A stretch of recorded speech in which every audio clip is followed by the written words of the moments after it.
Well, earlier this evening on Most Buffalo, I shared part of my visit to Albany with Governor Hochul. We talked about Women's History Month and the significance of her rise to power, leading one of the country's most prosperous and influential states.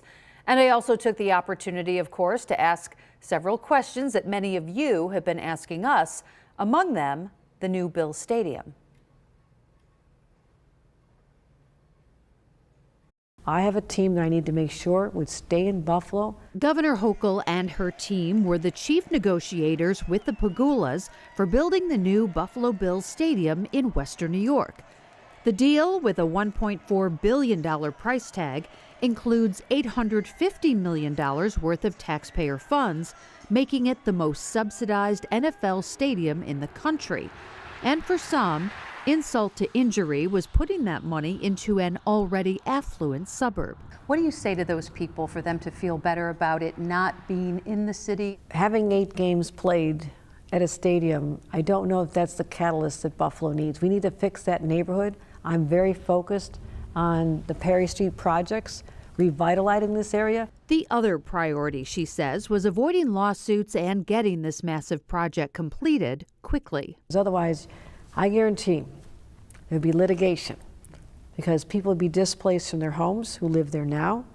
And we now just added years to the conclusion of this project. From the Bills' new home to building new homes New Yorkers can afford. The governor's budget proposal includes building 800,000 new affordable housing units in this state.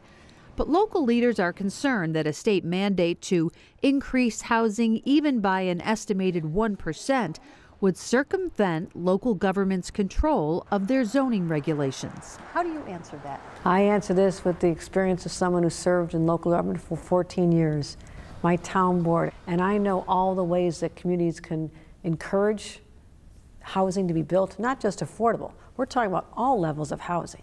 And also on the topic of new housing, part of the governor's proposed Climate Act includes a ban on natural gas and other fossil fuels, at first for new construction only, and replacing it with electric.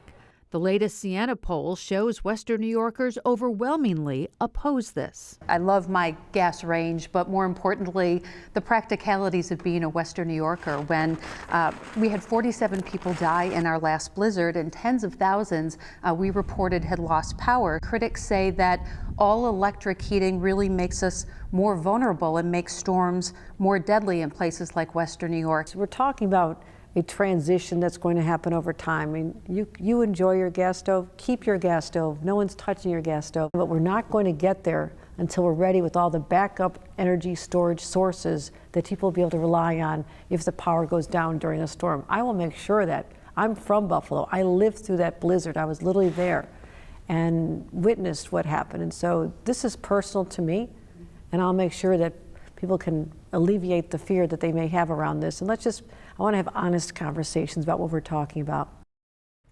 Well, those Siena poll results really told the tale. A lot of folks are not comfortable with the pass it first and then build it later approach. The governor mentioned the honest conversations, and we saw, a wide variety of people. 71% don't want their gas stoves taken away.